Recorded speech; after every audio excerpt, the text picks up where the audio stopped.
Добро вечер во Проверено. Вечерашната епизода ја нарековме приказна без крај. Оти таков е процесот на денационализација во Македонија. Беше најавена и требаше да биде исправање на историската неправда направена во 1946 година, кога со аграрната реформа на илјадници граѓани им беше одземено се што поседуваат. Но наместо тоа се претвори во сага долга 2 децении на која не и се гледа крајот. Не поради долгите судски процеси и бирократските лавиринти, туку затоа што во мрежата се вмешани политички и бизнис моќници. Еве што ќе гледате вечерва во Проверено. Државата за едни мајка, за други маќа. Дел од граѓаните по неколку годишна судска битка си ги вратија одземените имоти со аграрната реформа во 1946 година. Тапиите во тоа време, кога веќе тоа 1921 година, тоа време тапиите не са биле доказ за собственост. Дел се заглавени во судските лавиринти и покрај сите документи и тапии, државата на семејството Николови не им го враќа имотот кој се наоѓа во рамки на војниот полигон Криволак. Таа голгота трае од 2003 година, па се до и продолжува понатаму до бесконечност. Има ли селективна правда? И кои се најголемите земјопоседници кои станаа милионери благодарение на денационализацијата? Имаме случаеви по однос на имотните права, каде што одредени моќници успеваат да менјат и детални планови, успеваат да менјат и траси на далеководи и така натаму. Тие се страшни работи што се случуваат. За тоа како се одвива процесот на денационализација носиме приказна за 2 семејства. Едното е од Свети Николе, другото е од Штип. И Данаилови и Николови се наследници на одземен имот.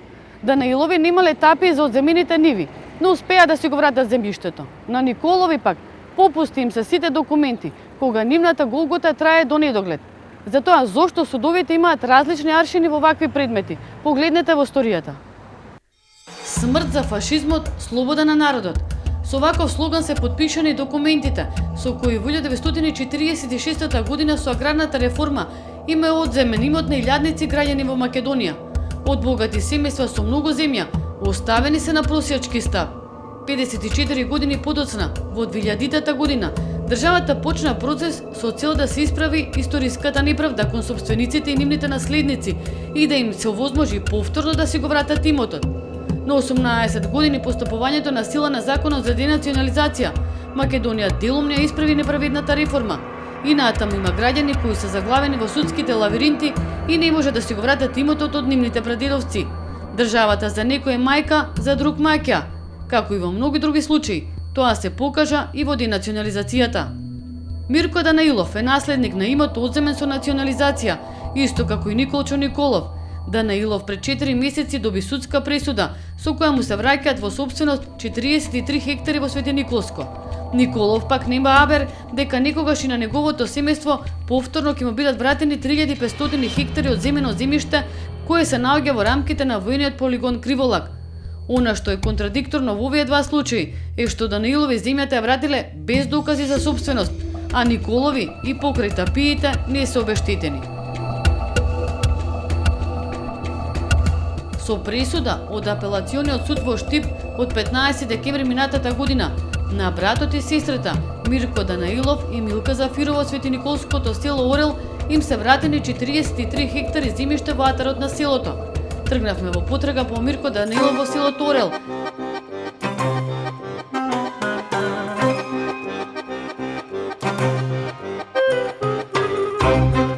Но единствениот селонец кој го сретнавме во ова напуштено село не рече дека тој одамна не живее тука. А каде живее Мирко? Свети Николе. А дали знаете дека Мирко има добиено многу вратено земјиште со денационализација? Не знаем. Било нивно? Па, било и наше имамо, и ние земја имамо земато, али моје земале дедо ми е кажал, дошле на време силоджии, му земале документите, когато немаш никакви документи да вратам, да не го вратам земја. Дрве што имам бресе, преко 100 дрва нагоре, за време култивот, тоа е се искубано по култивот после државата, ни динар не платил никој. Данаилови 15 години воделе битки по сите судови, почнувајќи од управен па се до Врховниот суд. Пресудите се спротивни, особено оние од Основниот суд во Свети Николе и Апелациониот суд во Штип. Интересот на државата во вакви случаи го штити јавниот правобранител, чиј главен аргумент зошто земјата не треба да им се врати на Данаилови бил дека тие немаат документи кој конкретен имот им одземен и дали тоа земјиште било нивна сопственост или само го обработувале.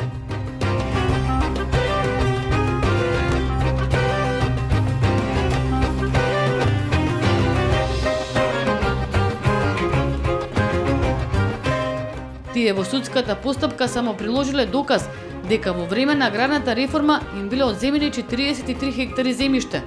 Овие докази не ги прифатил судот во Свети Николе и им ја одбил тужбата, но кога случајот стигнал во повисокиот апелациониот суд во Штип, таму жалбата била прифатена и тоа врз основа на сведочењето на само еден сведок, Љубомир Саздов од село Торел, кој посочил кои ниви биле на семејството Данаилови, но и него не можевме да го најдеме во село Торел. Љубомир Саздов? Па поне починето тоа ми е чисто. Па пред година и па скоро 2 комари. Значи Љубомир Саздов Да, почина. По добро, 87 години беше. Патот не одведе во Свети Николе, каде сите го познаваат Мирко Данаилов. Порано бил учител, а доскоро бил во раководството на Сдруженијето на пензионери. Го најдовме во една малска кафеја на Тивка ноќ, каде сидеше со своите пријатели пензионери. Ни раскажа дека процесот за денационализација траел 15 години и ги минале сите судови. Тоа влечкање, да го речам така, траеше 15 години. И сега, прошла година во декември месец, апелациониот суд од Штип со конечна пресуди во корист на нас, односно за повраќај на земјата, признага и собственоста и секоја. Ние водиме таму и комисија да се види каде е таа земја, што е и така, врати ни го земјата со пресуда. Данаилов потврди дека немале тапи, дека имотот бил нивна собственост, но докажале дека земјиштето го обработувало неговото семејство. Тапи не, но често пати ни се бараше тапи, меѓутоа Врховниот суд пресуди дека тапиите во тоа време, кога веќе тоа е 1921 година, тоа време тапиите не са биле доказ за собственост. Така да ние го добивме, собственоста докажавме со одржувачка од 21 година до 46 година, тоа е повеќе од 20 години, кој што непречено, нити од властите, нити што било тоа бивша кралевина Југославија, нити бугарската окупација, ни пак нашите што беше после ослободувањето, имале сме проблеми ние да таа земја не би, да таа земја бил собственик мојот покојни татко и како собственик му е земата на нега, а тие негира дека не е собственик, а имаме доказ, оригинален доказ за одземената земја и не беше спорно дека одземена. Судската присуда не сакаа да ја коментираат ни председателот на судот во Свети Николе Тодор Попанев, ниту пак адвокатот на семејството Данаилови Петре Тричковски. Од Свети Николе заминавме во Штип, во апелациониот суд. Председателот на судот Наке Георгиев се обиде да не обезбеди средба со судијата кој го водел спорот, Кирче Донев, и кој пресудил во корист на семејството Данаилови. Но Донев одби да се сретне со екипата на проверено, со образложение дека тоа не е негова обврска. Судијата Донев, кога ја носел пресудата, не зел в предвид ни дека земјиштето сега не е во собственост само на Република Македонија, туку е имот на многу приватни лица, кои сега ќе останат без плодна земја која со години обработуваат. Во 1946 година целиот имот од 3500 хектари им бил одземен на тројцата браќа Нако, Михајло и Мита Николови. Се наоѓал во атарот на денешниот воен полигон Криволак. Биле богато семејство со многу земја и стока, но како и на сите, така и нова семејство во еден ден, тогашната власт им одзела се што поседувале. Имаме сите докази за собственост, тапи, и купопродажни договори и одлуки за одземање на сточен фонд според законот за национализација на сточниот фонд, ќе видите таму дека ќе видите преписки, мислам во доказните документи дека има документи за кои што се пишува дека на овие браќа на кои им се одземени толку и толку овци, еден број да кажеме сточен фонд. Они владееле со 3 големи села, но овие не треба ништо да им се остави. И на крајот нивните наследници, мислам, зетовци што биле таму или синови, завршиле како овчари во поранешното предпријатие Црвена звезда Штип, Сдруженото ова земјоделското предпријатие. Кога беше донесен законот за денационализација, Николови тргнале во судска битка, надевајќи се дека конечно ќе биде исправена историската неправда. Имаат тапи за секој одземено парче земја, еден куп докази, но за ова семејство засега нема правда. Таа голгота трае од 2003 година, па се до и продолжува понатаму до бесконечност. Што се случуваше? Каде се поминавте, низ кои институции?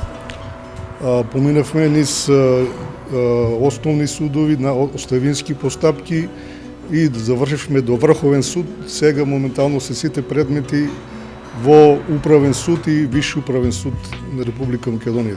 Николови наместо едно барање за денационализација, по сугестија на комисијата, уште во 2003 година поднале за секоја парцела, или вкупно 30. Николов се сомнева дека тоа било со намера, со цел случајот да не може да доживее завршница. Тоа за постапката значише разлекување на постапката, значише гломазност, губење на контрола на некои предмети. Еве можем конкретно ќе да ви покажам дека предмет што е решаван 2012 година, достава имаше 2018 година, лутал цели 6 години.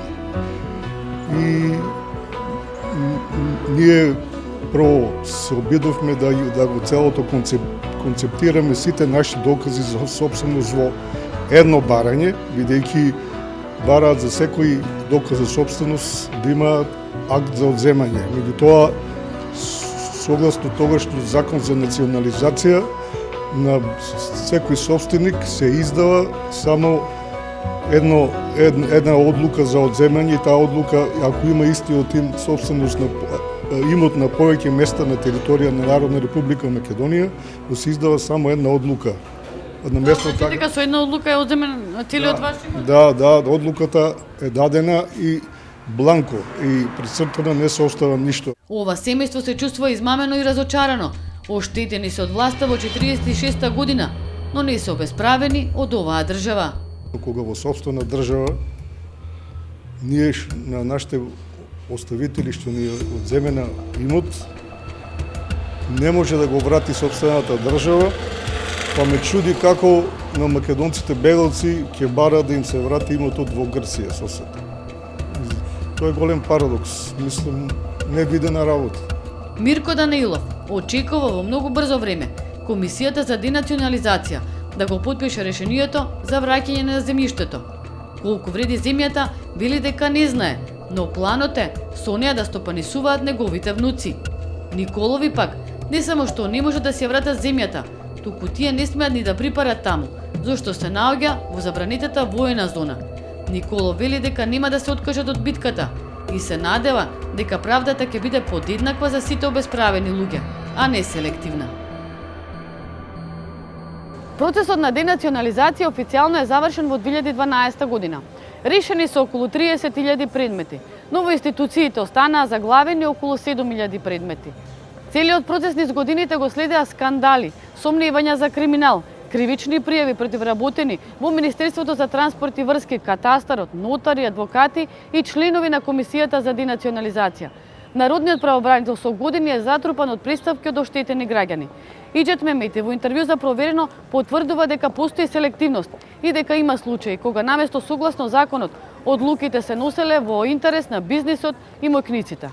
Законот за денационализација е донесен 1998 година со многу измени и дополнувања на законот. Сепак историската неправда не е исправена и после толку децении. Сметате ли дека оваа новата влада, владата на Заев, сепак ќе се фати за овој голем проблем и е можно некакво решение. Да се надеваме, меѓутоа првите чекори кои се преземаат, мислам дека зборуваат за нешто сосема друго. Поинакво од тоа што е потреба на граѓаните. На што мислите конкретно, ве молам? Конкретно мислам при доаѓање на секоја нова влада или секој нов министер за финансии, затоа што законот за денационализација не го става во не во фокусот, тој е единствениот кој ги носи актите. При доаѓање секој од министрите се обидуваат да на поинаков начин се организираат и процесот со месеци, а понекогаш и година дена тапка на место. Тоа што сега се сомневате во новиот министер за финансии. Па и сега има таква одлука да се реорганизираат и комисиите, без разлика дека комисиите се и вертикални и хоризонтални, да се направи друга координација, поставен е друг човек. Значи, при доаѓање кај нас е тоа рак рана на нашите системи. Секој што доаѓа на функција мисли дека од него почнува и институцијата, и државата, и се што. Се сомневате дека ќе бидат овие комисии партизирани, како и претходно, зашто ќе видиме, за злоупотреби, манипулации на тие комисии? Не, тоа тек ќе видиме. Меѓутоа, прво е тоа што има одреден застој затоа што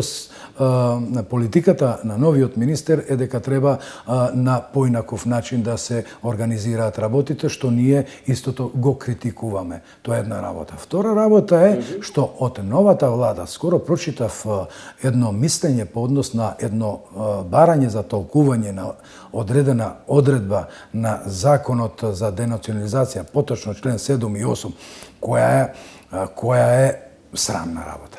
Кажете ми, ве молам, што станува збор? Ние тек го проучуваме, најверојатно другата недела ќе искочиме со конференција и жестоко ќе се спротивставиме на таквиот начин на толкување на закон, затоа што како се толкува законот? Не се дозволува денационализација? Не. Добро. Начинот на кој се обидуваат со мислењето и со барањето на пратеникот, значи повреда на устав, повреда на начелото на еднаквост на граѓаните, затоа што досега на еден начин биле враќани средства, сега се предлага на поинаков начин. За лицата кои